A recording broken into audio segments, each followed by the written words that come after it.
Welcome viewer, I am Murugan S.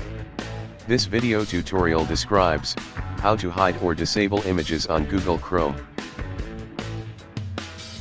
Click three dots on the top right corner. Click Settings.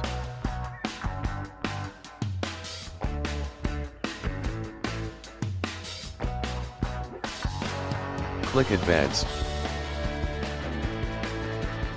Click Content Settings.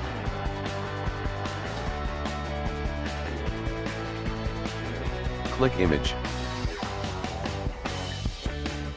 Turn off Show All.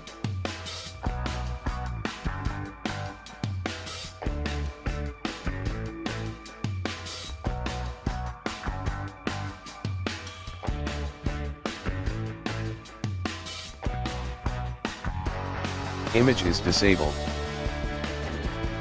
Thanks for watching.